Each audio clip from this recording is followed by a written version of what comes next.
Hey, what's up, everybody? Happy Monday. Let me just verify. All right. Check my audio. Yep, sounds like I'm good. Verify. All right. Check my audio. All right, let me lower that right here. I think we're good to go. Just check this right here. All right, happy Monday, everybody. Hope everybody had an excellent weekend. I'm actually on a 4-day weekend, so I had the chance today, of course, to go live. So had Friday, Saturday, Sunday, Monday off, which was all about two things. It was all about taking care of business and family time. All right, so I'm definitely happy to be able to go live today, Monday. All right, I'm gonna try to go live as much as possible, and really, I'm kind of like this part of the year, I'm kind of more situated now that I'm here in San Diego. I think I'm a little bit more situated. My schedule is starting to be more predictable, all right, because all year it was pretty much everything, it was always up in the air. All right, so I want to go live Mondays just to kind of talk about embroidery, go over some of the questions that I've had for the prior week. I think a lot of the questions that I get week in, week out is really questions that could help everybody. Because I think, the old saying that goes, there's no such thing as a dumb question.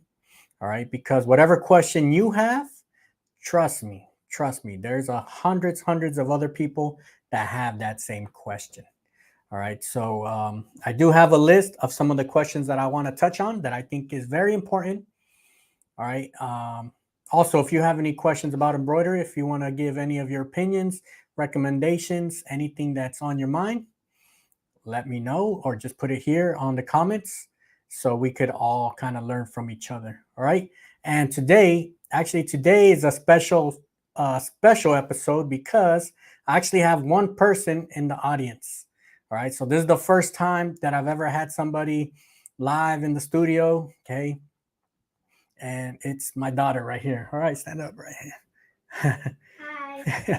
All right, that's my little daughter, Alexandria. So she's here kind of seeing how I work the behind the scenes. Uh, she actually wants to start a YouTube channel teaching younger kids how to read, write. All right, that's she likes to do all that stuff. All right, she likes to learn. She likes to teach our youngest daughter, so she's kind of seeing the behind the scenes, all the equipment that I use. All right. So she kind of wants to get a feel for that. All right. So maybe sometime in a couple weeks we start her channel. All right. Just kind of, as long as everything right, as long as she's taking care of business. All right. Start getting her introduced to kind of showcasing information, teaching younger people how to read and write.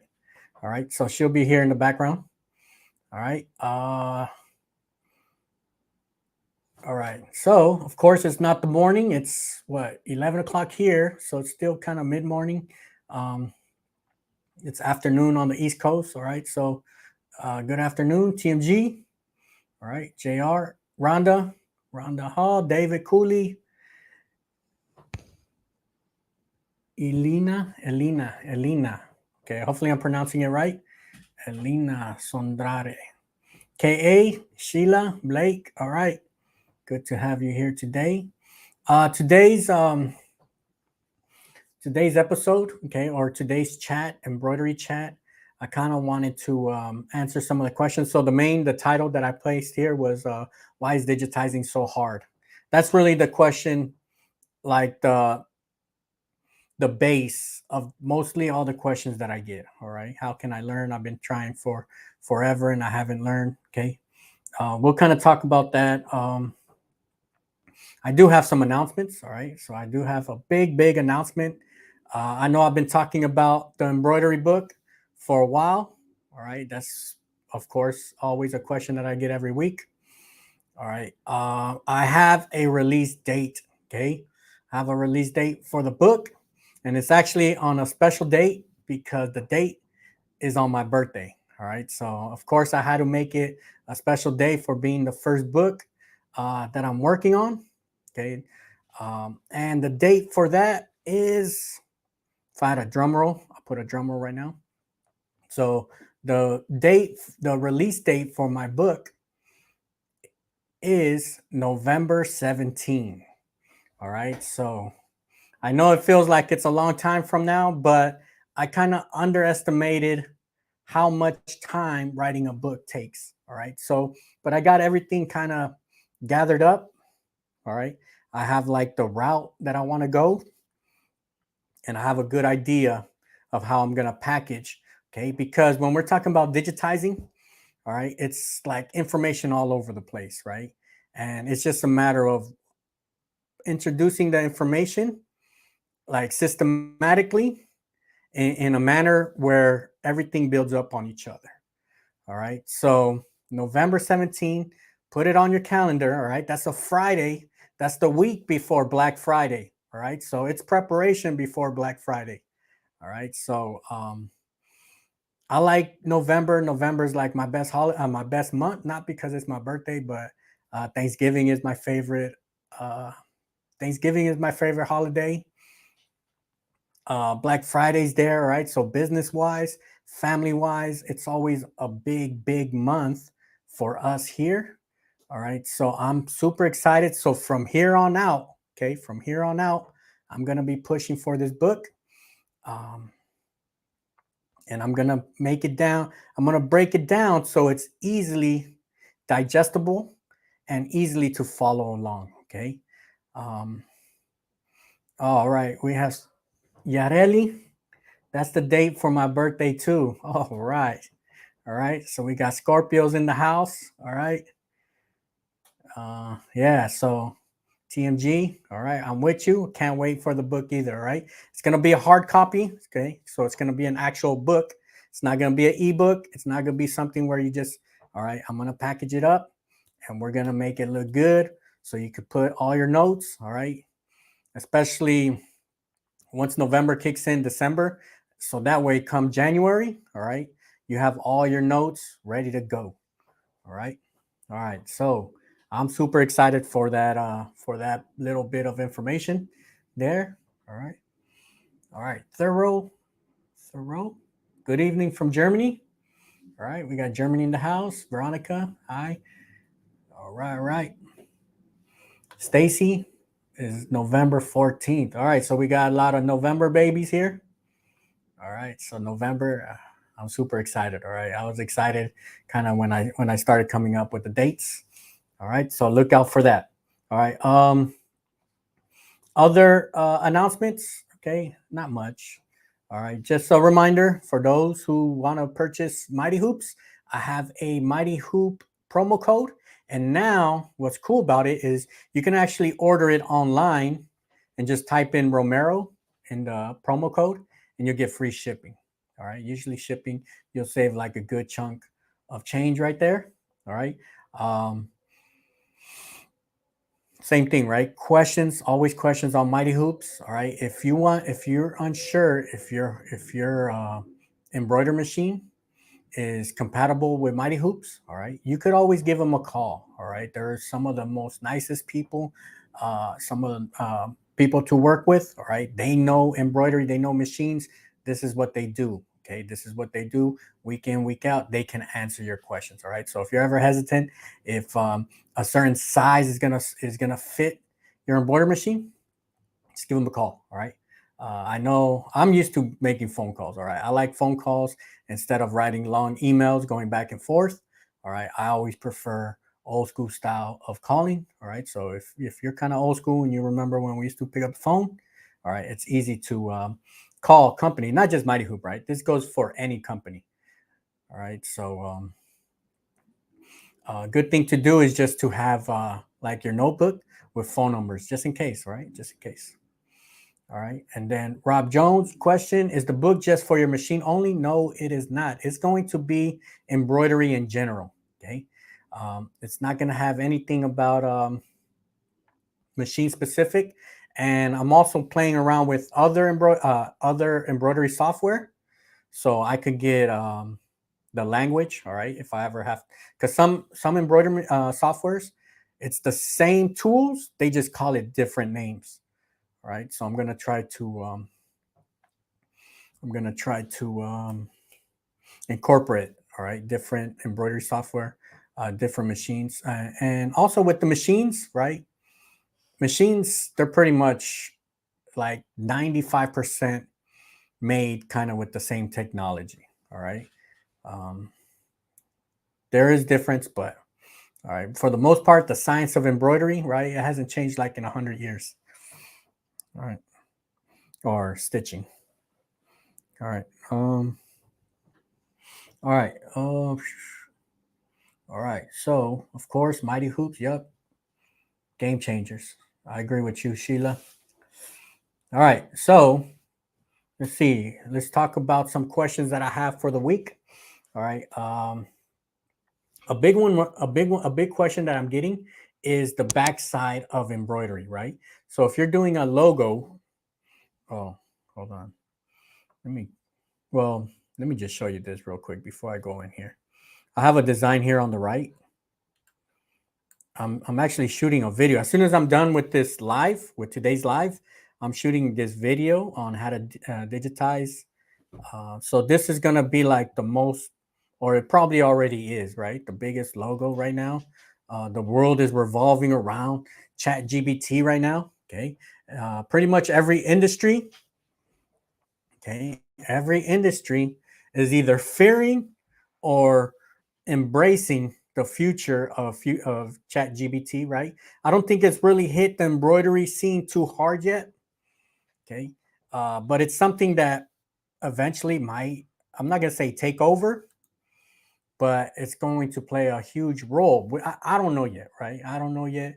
I'm pretty sure behind the scenes, there's some type of software engineer that's going to introduce digitizing with some of the AI, the artificial intelligence, all right, with the science that's being created, all right? For the most part, right? For the most part, digitizing, it's the best digitizing is all manual. All right, because we already know auto digitizing, right? That's straight garbage. Okay, there's probably no other way to word auto digitizing, right? What you do when you auto digitize, what you do is you spend more time trying to fix the digitizing that the software gave you. What I think auto digitizing is more of a sales feature, right? If you know zero about embroidery and you're a sales agent, all right, it's easy to close a deal and say, hey, this software has auto digitizing. Like if you don't know about nothing about embroidery, that just sounds great, right? That sounds like, oh, this is the best thing I can ever have, right?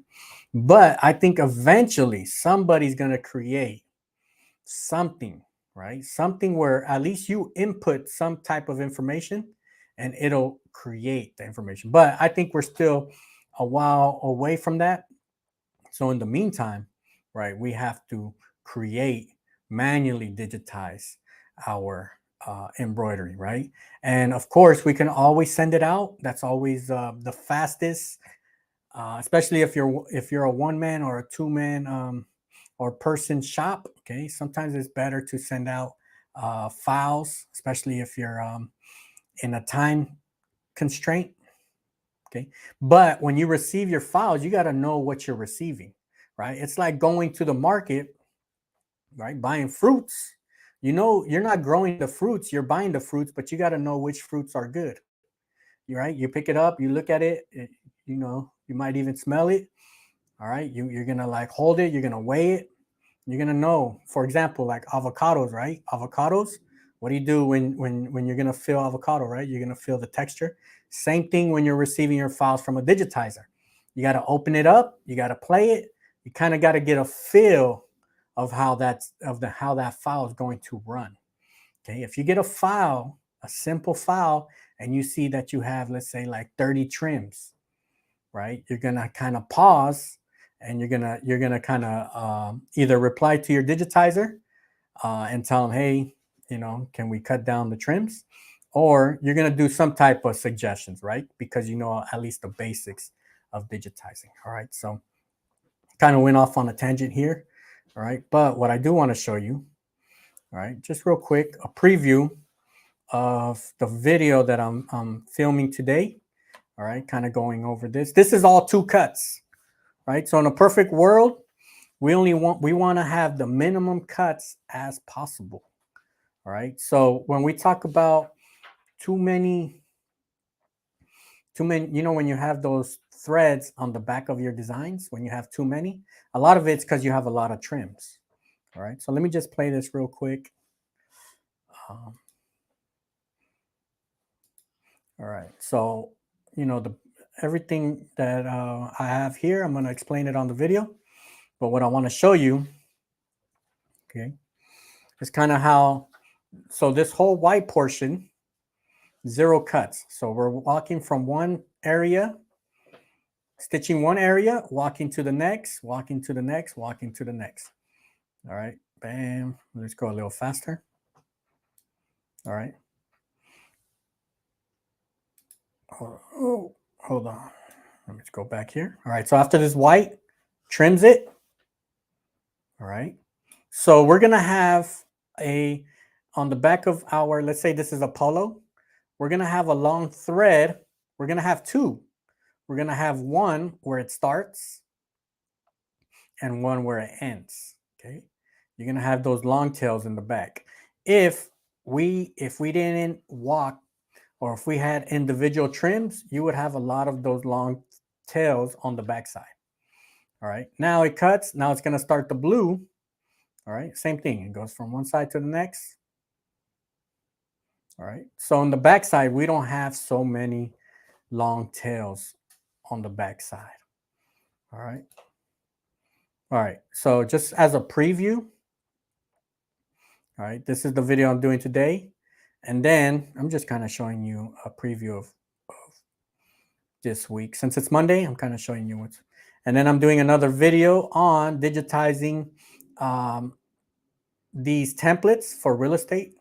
Okay, so I'm going to have 1, 2, 3, 4, 5, 6, 7. All right. All right. So just kind of a preview and just kind of go over and actual stitch them out. All right.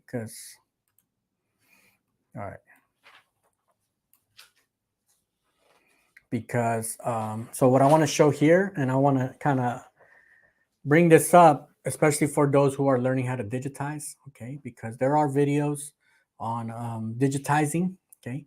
One important thing when you are learning how to digitize, you have to see the actual stitch out, all right. So I try my best every time I'm embroidering to actually show you how it looks in person, like with a physical stitch out of what we got, okay, because I think there's 3 ways.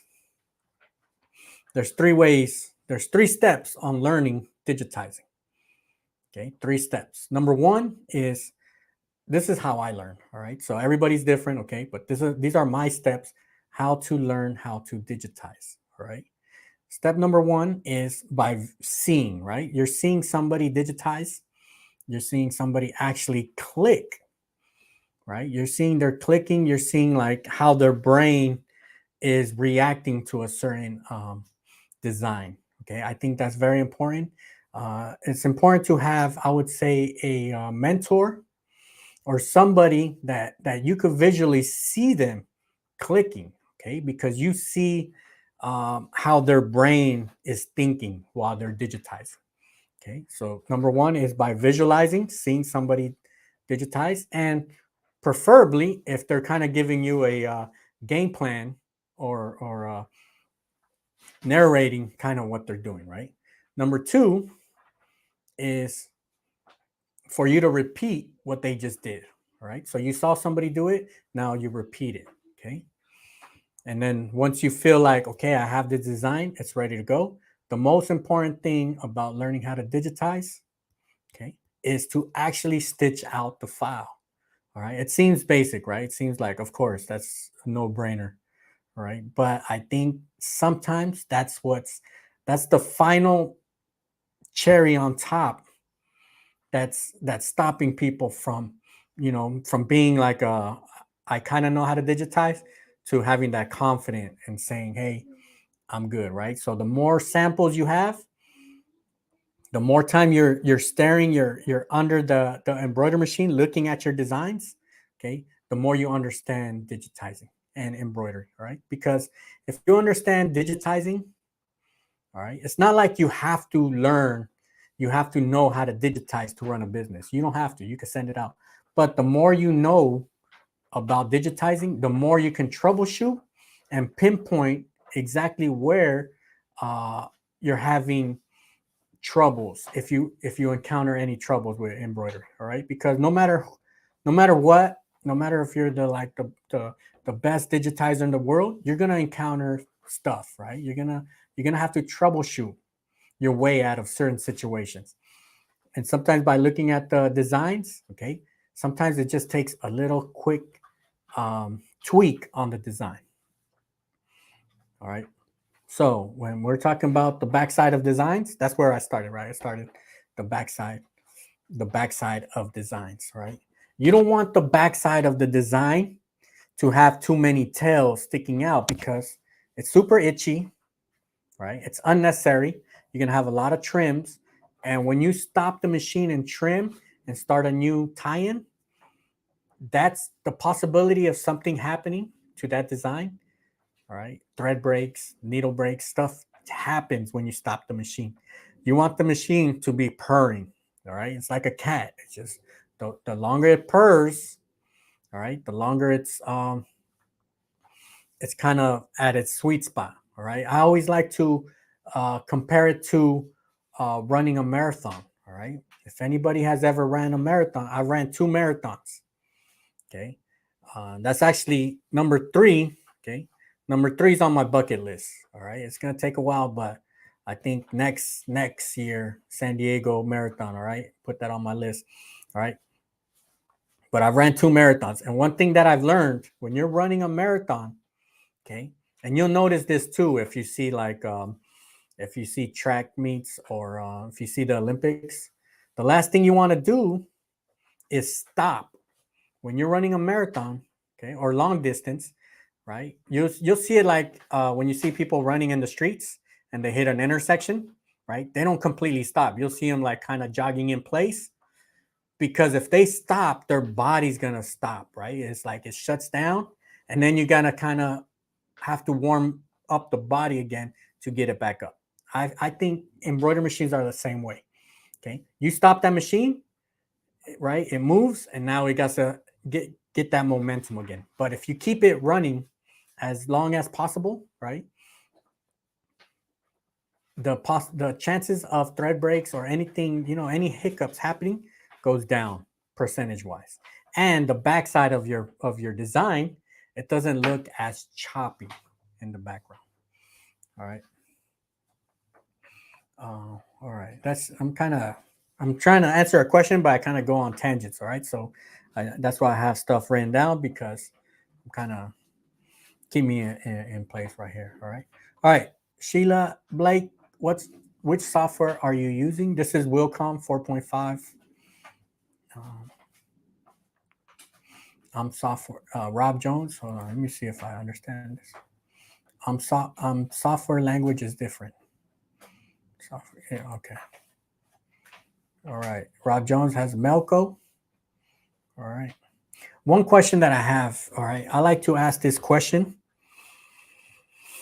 and this kind of goes with today's topic. All right. But if for those in the chat, if you could help me out with this question, all right, because this is an important question to me.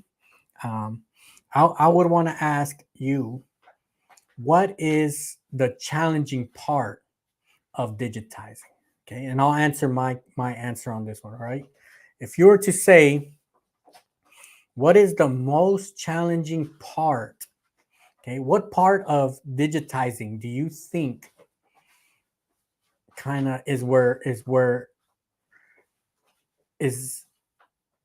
your weakness? Okay, or it's not your strength, or you want to work on that strength. Okay, so I'm going to share my answer here. I'll write it in the comment. All right.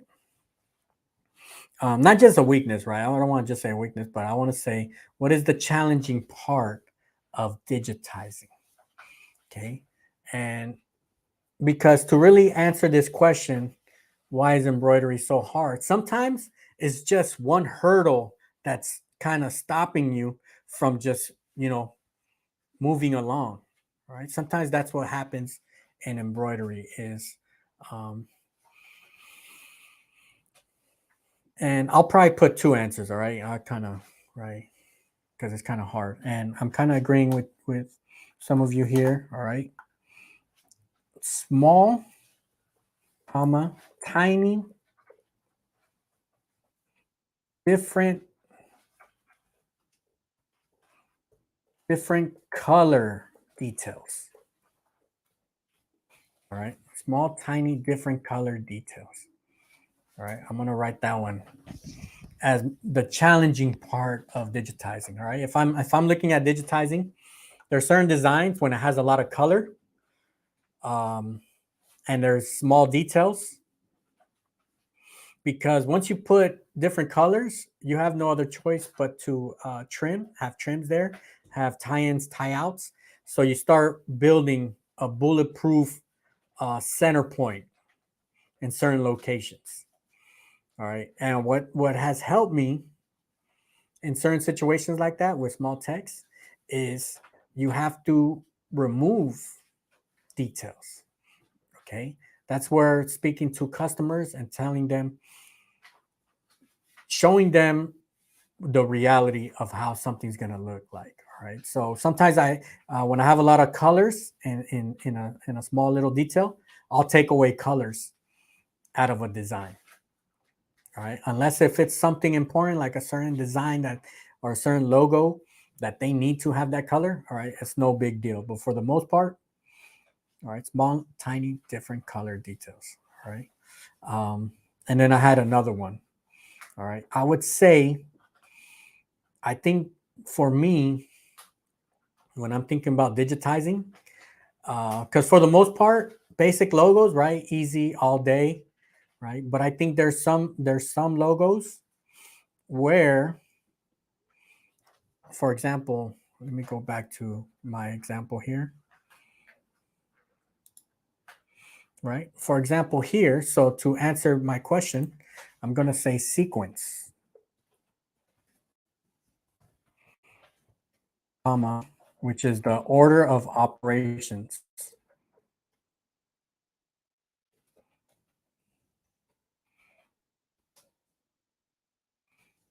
All right, so I have two answers.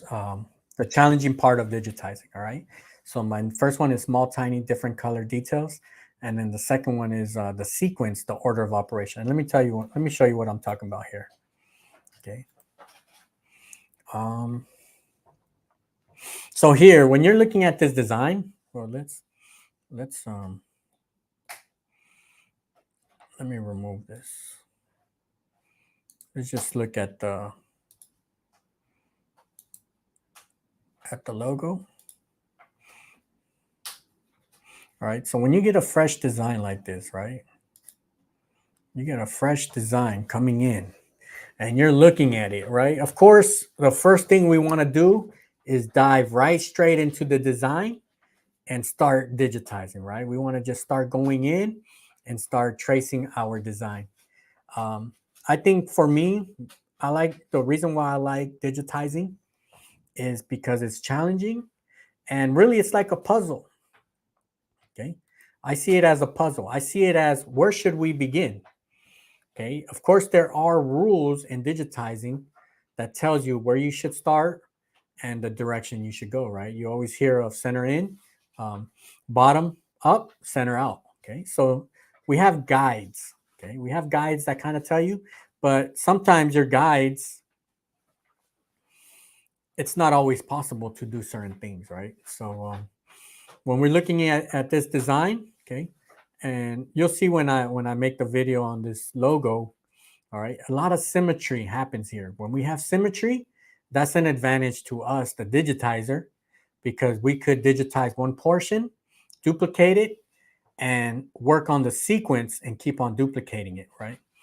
So I would say what makes digitizing challenging is kind of having an idea, looking at a design and knowing at what angle to approach your design. All right. And I think the more designs you see, the more designs you have under your belt, the more hours you have under the machine, looking at the machine, the easier it is to kind of get your sequence, all right, to the point where it becomes automatic. There's going to be certain logos that you already know the most efficient path to go with, right? And that's just experience with the 3 ways of learning: by looking, digitizing, and by actual stitch outs. All right. Let me see. I got some questions here. So, all right, let me share this answer here. KA, how you doing? The most challenging part is knowing how to adjust underlay settings, top stitch settings based on the. Okay, excellent. All right, excellent. So definitely a hard one, because underlay, I know there's some people that they don't even mess with underlay. They just take off underlay, right? Which you could have registration issues if you just eliminate underlay. So it's like cooking. It's kind of like cooking, right? You have a certain recipe, or you have a certain ingredient, but you don't want to put too much, because what happens? You're pretty much gonna mess up that recipe, right? Same thing with underlay.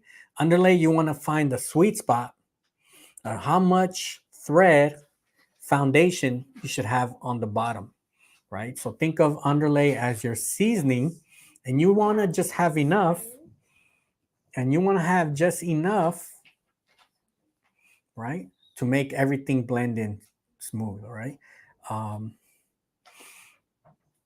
So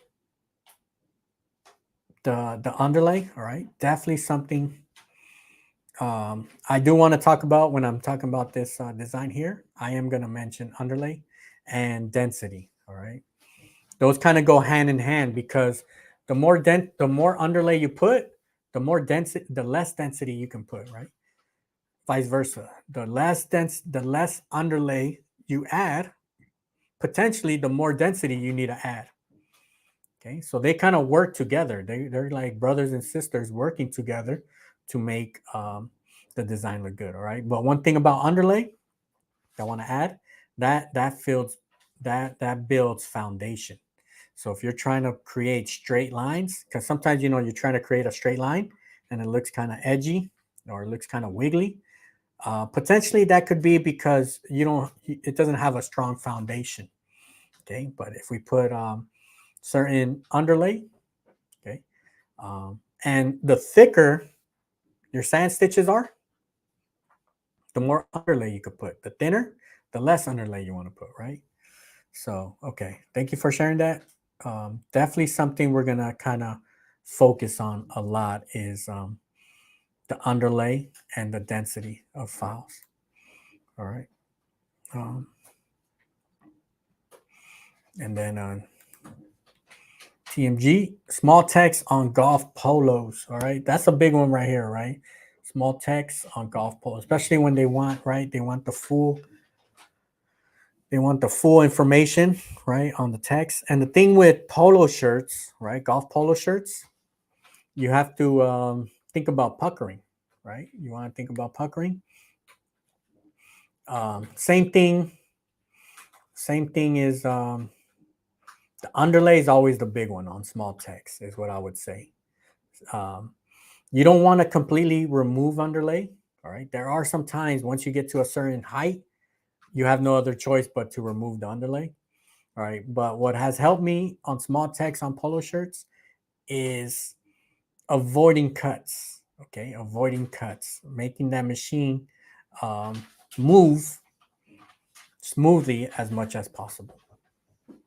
All right. And then machinist evolution, I use chroma. All right. Hold on. Let's go back here. And Yareli editing the object probe. Okay, so I'm thinking, so objects, right? Those are our shapes. So the tracing. Corners, oh, okay, that's a good one. All right, that's a good one. I really didn't think about this one. All right, corners, yes, corners are tricky. Let me give you an example here. All right, thank you for sharing that. Let's go big on this. All right, let's talk about this corner right here. Let's unhide this blue. So look at this corner, right? This is, let's talk about this corner here. All right, you guys see it here? Let's dim this. Look at how on this corner, and this is just kind of like my preference. I cut this piece.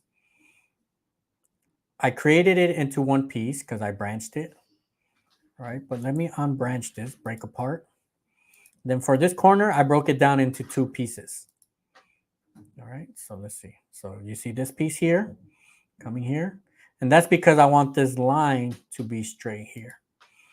All right, so corners could be tricky because they do, they have like weird angles. If you have a certain type of angle on a corner, they could start looking a little kind of funky, right? That's why here I want to make sure that at this corner I have this straight thread come overlapping this one here. All right, so this is the bottom, and then this comes and overlaps this corner. So when you look at it, all right, it looks normal, right? The normal eye can catch that there's an overlap here. All right, but just to fix these corners. So that's kind of an example of working with corners. All right, of course we could do this all in one shot,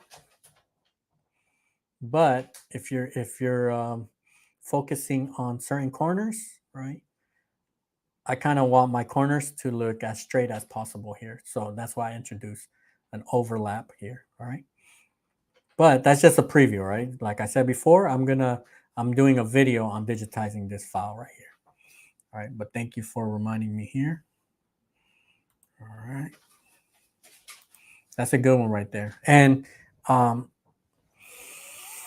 taking down notes on all the on the hard part of digitizing because this is something that I want to dive into. All right, so that way I can make a video just on corners. I could do a video just on underlay. Okay, I could do a video just on objects tracing. All right, and well, that's kind of what the book, okay? I already have the chapters for the book, all right? And each chapter, all right, each chapter is going to go over each of these small little, I'm going to say like headaches of embroidery, all right? Things that we have to know, right? We have to know how everything works together. But sometimes even if you do understand how everything works, when you stitch something out, it doesn't come out exactly like how you want it. So we're always making tweaks. All right. All right. Sheila, I want to learn it so understand the design elements. Sometimes I feel you could have less stops. Yes. Okay. There's gonna be times where so a lot of times, all right, even if you have like the best digitizer in the world, right? There's gonna be times where they probably overlooked a certain unnecessary trim. All right. But if you have that same software, you could kind of come in and override certain settings. All right. And then this is a good one here. All right. Hey, how you doing, T-Town? T-Town in the house. All right. Circles, right, on hats, right? Sometimes you do a circle on a hat and it ends up looking like an egg, right? That's like the biggest thing.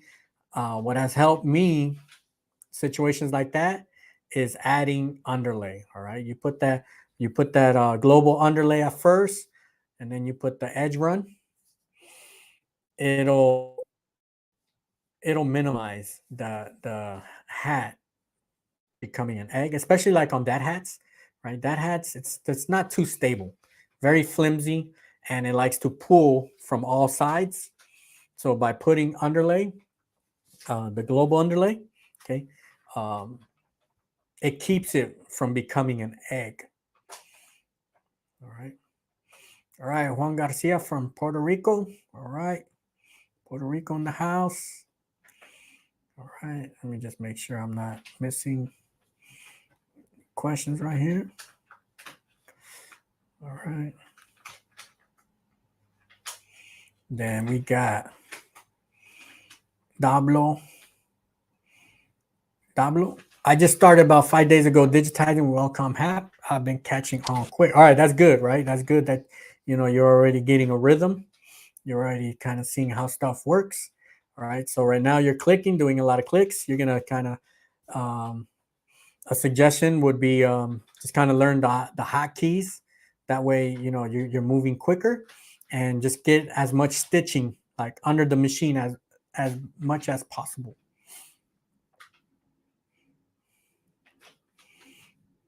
All right, and then on Garcia, where do I find tutorial webinar to teach me the basics of the software? I'm moving from Hatch 3 to Wilcom. All right, of course, I use Wilcom. You could see my channel right here. You could just search Wilcom. I'm pretty sure, I know Wilcom, they have webinars, so contact Wilcom, and they have classes too. All right, so, and then they could kind of point you at different directions because there's different teachers that are there also. All right. And then Derek, how you doing? You able to go over digitizing for 3D puff design? Yes. All right. Let me do a 3D puff in a nutshell. I will go into details on that one, but just kind of real quick right now. Hey, how you doing, Barb? All right. Got Barb in the house. All right, just real quick on 3D puff, okay? This one here is made for just flats, polo shirts, all right? And you could tell, how can you tell? We got a bunch of underlay, right? Since polo shirts are stretchy, all right, you can see the underlay, right? You can see the underlay back. You can see my edge run. You can see my zigzags underneath, all right? So really, if you're doing 3D puff, we could easily turn this into 3D puff. We would, we would take off underlay, right? You can put center runs to hold the puff, and then so there's really two big items when doing 3D puff, or let's say three. All right, let's do three. First one is remove your underlay, right? Because the more underlay you put, the more you're gonna smash that foam. Okay. So number one is remove your underlay. Okay. At the very least, you could put center runs.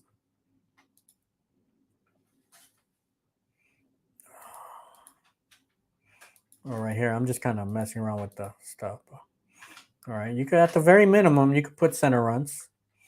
Okay, so number one is control your underlay. Number two is your density, right? So right now it's 0.4. I'm gonna double, right? I'm gonna make it tighter. So each of these corners, these are needle penetrations. I'm gonna make this tighter, put it 0.18. So that's almost cutting it into half. Look at that. Look at how tight it is now. So that foam is not going to be sticking out, right? That's what it's doing when you tighten up the density. All right. So now it's very tight. That foam is not going to slip out of these, right? It's containing it. All these little holes, all these threads are containing our foam. And then number three, which here is not too much of a problem. All right. You want every section of the design to have a needle penetration. So here, right here, it's going to cut the foam perfect. So in this design, we wouldn't need any capping. All right. But if let's say if we were to remove this part of the design, all right, let's say our design looked like this, okay? There's no needle penetrations on this side.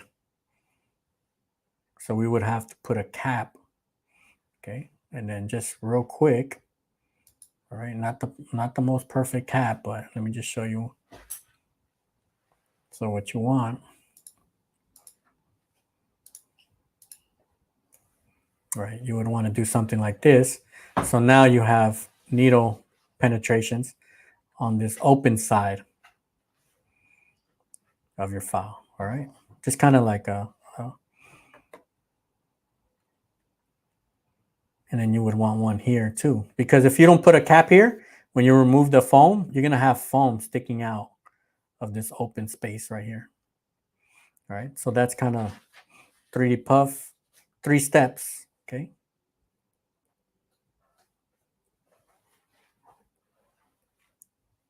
Hold on, let me put this back too.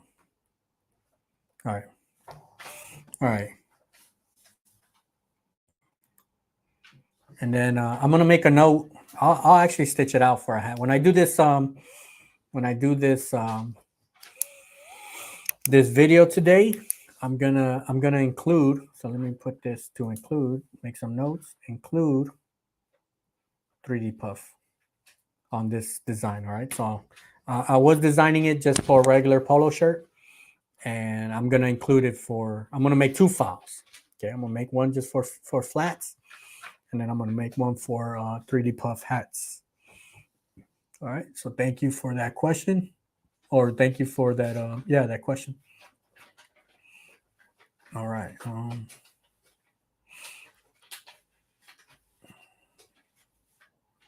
And then Rhonda Hall, earlier this year, you mentioned you would start giving guidance on. Yes. Do you still plan? I am definitely planning that.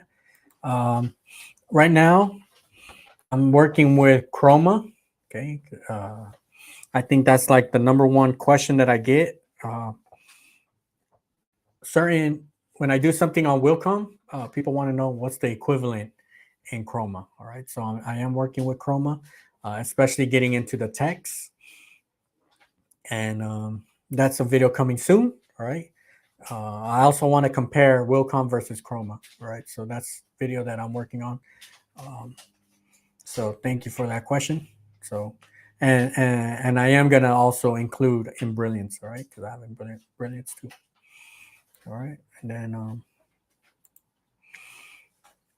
Dablo, I got a question. I will mostly be doing caps. What are your suggestions on what to practice on before doing my final stitching? Right now, I use 2 cutaway, but I don't. So for hats, it's tearaway. Don't use cutaway. Use tearaway. Use 2 tearaways on that hat. This is what I use. All right. All right. People have different solutions, or they have different ways to do stuff. Right. I use two tearaways for dad hats, and I use 1 tearaway for structured caps. All right. I would, if you're practicing, first practice on flats. Make sure it looks decent on flats, and then put it to a hat. And if there's any changes, you'll see what a hat does to a design, okay? Because sometimes something's going to be perfect on a flat, then you put it on a hat and it doesn't come out too good. All right. For hats, you want to follow the basics: bottom up, center out, okay? When possible. All right, when possible. And just make sure the thing on hats, all right, is the hooping. Make sure you're hooping it correctly, and just do it over and over and over, and then eventually it becomes muscle memory, and you're hooping with like your eyes closed. All right. Run the machine a little slower on hats compared to flats. All right. You're gonna get a feel of the difference between hats and flats. All right. And then all right, Barb, they have cap buckram for stabilizer, especially for caps. All right, so stabilizer for hats, okay. I used the AllStitch, just the regular cap backing, and usually what I do in the beginning of the year, I just buy like a lot, all right, a lot of backing. It holds me down for a while, and then whenever I need another refill, I just refill it like that. Um, but yeah, there's different types of backing, so you could always check it out. I use the 3-ounce tearaway. And then let's see, T-Town. Does Hatcher Wilcon have puff ready fonts? Like, yes, they do. I've never used them. Okay. Maybe I might try them out just to give it a try, right? See how they really work. They actually have, let's see, we have like a couple of them. I'll tell you right now. We have 3D Block 2, 1, 2, 3, 4, 5, 6, 7. 7 3D puff fonts. All right. Brush grip, all right? That one's a pretty popular one. And then the Block 2, which is my favorite font. Okay, so they do have it. I haven't tried it. I usually just manually digitize it. But we put that on the idea list right here. Test Wilcom 3D Puff fonts. All right, we'll give it the test and see if it works. And then I've used them in Chroma, but can't see. All right, T-Town, let me know what's your opinion on if you've used them in Chroma. What's your opinion on the 3D Puff fonts? 3D and Lux.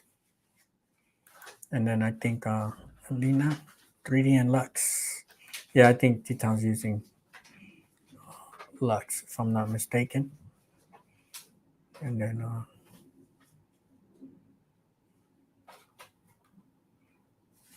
all right, and then got some more questions right here. So give it like another 10 more minutes. All right. I already smelled lunch. All right. Lunch. It's noon right here. Noon o'clock right here. All right. Got a question here. All right. This kind of goes with what we're talking about. All right. And it is, do you have to use the machine specific software? All right. So this is kind of like a transition of what we're just talking about, right? So there's certain machines that have their own embroidery software, or it comes with the embroidery software, right? For example, Ricoma has Chroma. Okay. So right, you know the software, right? If you have a certain machine, you know what software it comes with. All right. So one of the questions that I got, somebody thought that if you're given, or if you have a machine, you have to use that software. All right. And I would say you don't have to use the software that your embroidery machine has. All right. This is always like a big question. My two hardest questions to answer. All right.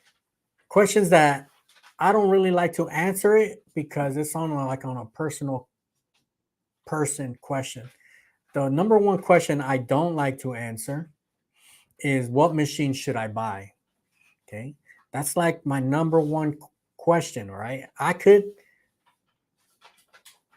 And the reason why I don't like to answer that question is because there's too many variables with that question. All right. So if you ask me that question, I probably have 20 questions for you.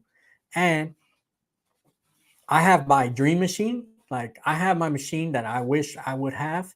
And then I have the machine that I can afford. And eventually you get to a place where you don't have so much space to buy like all the machines that you want to have, right?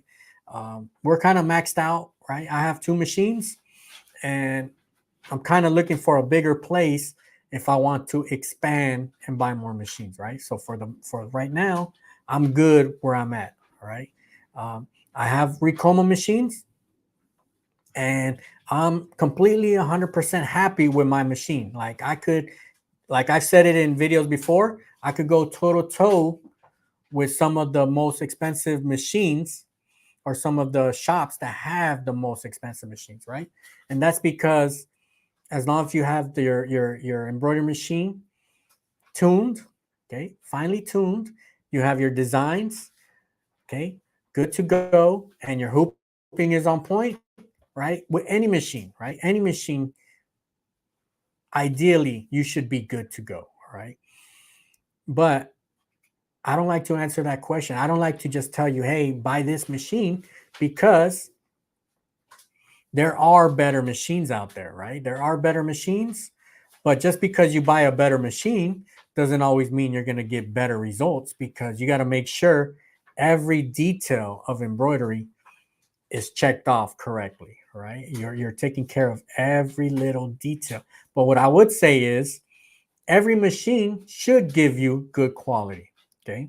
For the most part, every machine that I've seen people do good work on pretty much every brand of machine. All right. So that's one question that I don't like to answer is what machine should I buy? All right. It's like, do you want to buy a Rolls Royce or you want to buy a Honda Civic? Right. Nothing wrong with Hondas, right? I got a Honda, and I got a Chevy Silverado, right? I got two trucks. I mean, I have two cars, right? They both of them perform two different. They both of them have two different specialties, but both they do exactly what I want them to do. Same thing with my machines, right? Same thing with my machine. If if you're going to be doing like wholesale big numbers where your prices are going to go down, but your quantity is going to go up, you might want something a little bit more sturdy, a little bit more stronger, and you might want to have multiple heads. Okay. So it's like a lot of questions when you're asking about what machine should I buy. Now, recommendations, I could give recommendations all day, right? But for me to tell you what machine you should buy, hard question, right? And then the second question that's hard to answer is what embroidery software should you buy, and that's because uh, I don't want to just. It's easy to say, hey, buy the one that I use, right? Will come, but I don't know if right. It costs about like what, $4,000.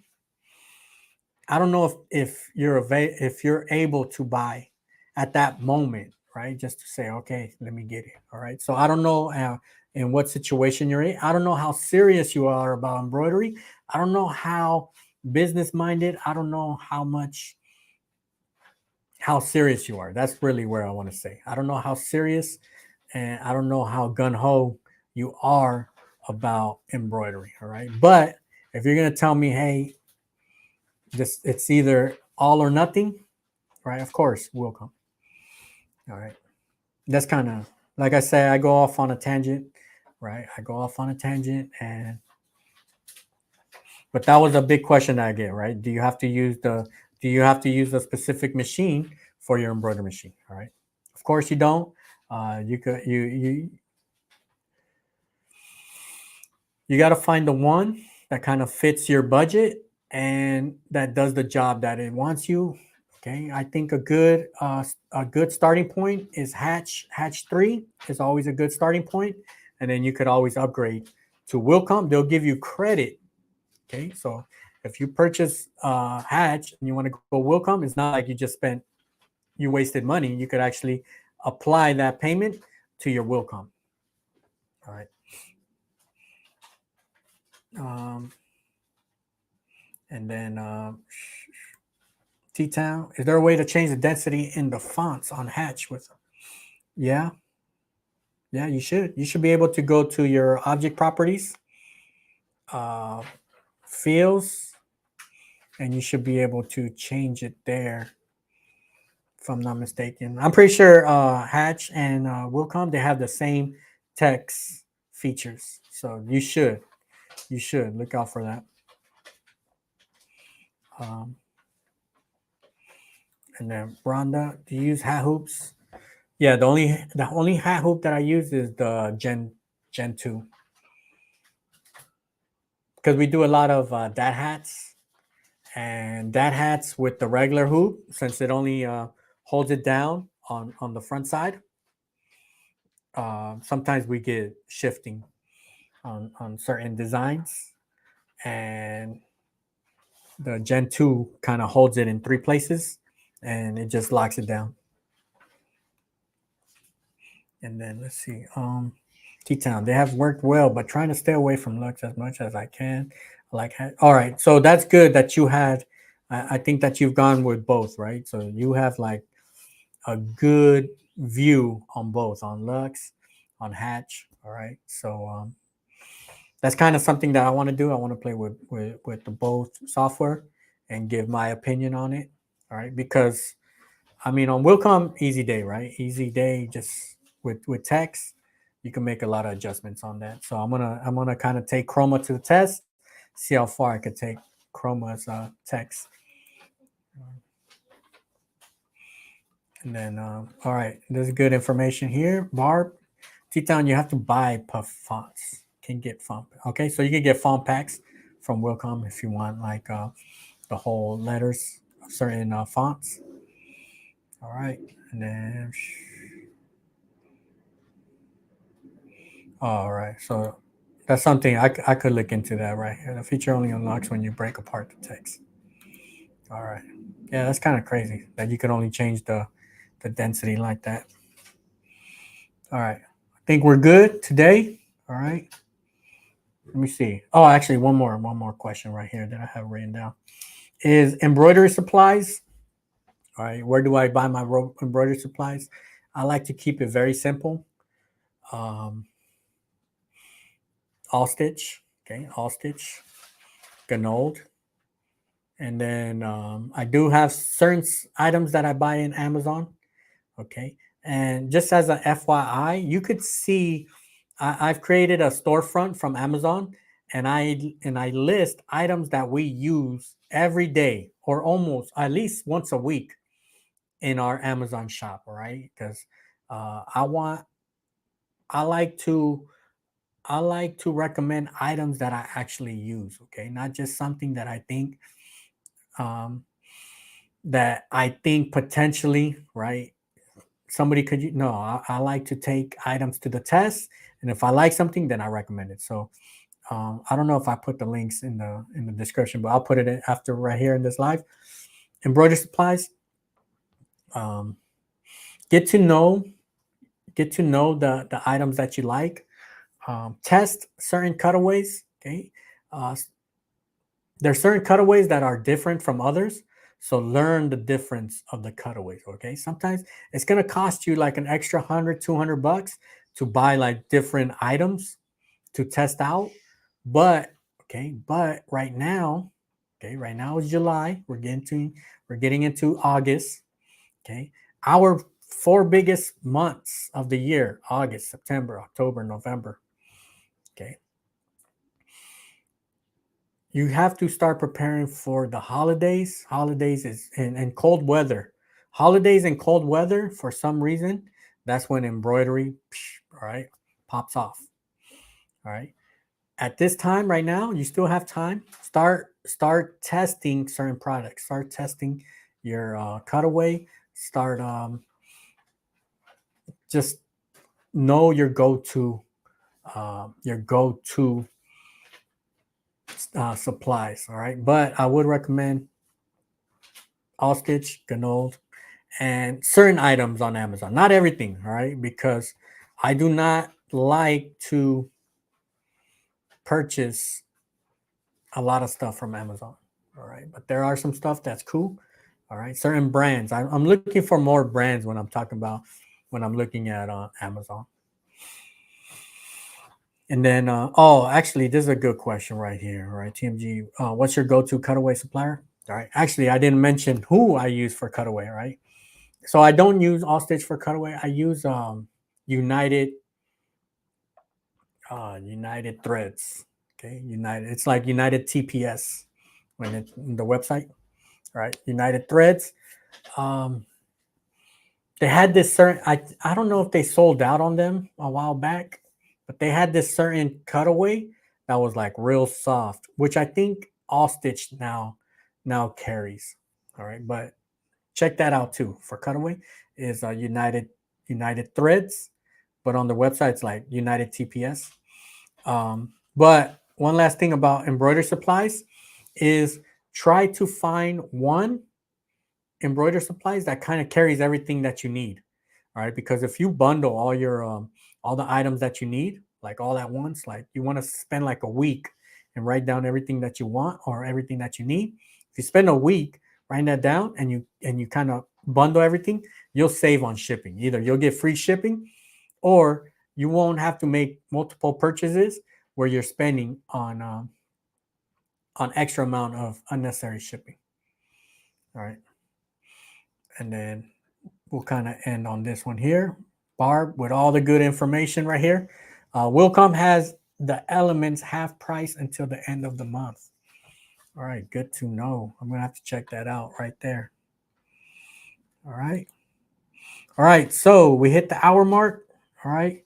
I think we got some good information here. All right. As a FYI, I had big announcement right in the beginning of the show for those who missed it. I have a release date for the embroidery book.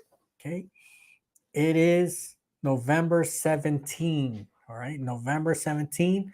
I am dropping my first ever embroidery book. I am super excited. All right. I've been working on this for at least, I would say at least a year plus. All right. I underestimated the amount of time that it takes to work on this book. All right. From the beginning of the year to kind of like a couple weeks, I've been traveling, moving, picking up stuff and moving. And finally, I'm kind of getting situated and I'm kind of getting into a rhythm with my schedule kind of being more in place. All right. So I do want to thank everybody that's been patient. All right. Patient while I've been working on this book, and it is dropping the week before Black Friday. All right. So it is November 17th. That is Friday, November 17th. All right. So be on the lookout for that one. All right.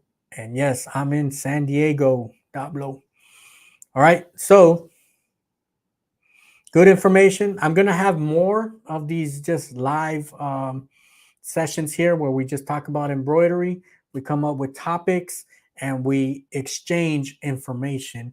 That way we can all learn from each other. I'm all about learning. I like to learn not only from researching, but I like learning from other embroidery members, the community.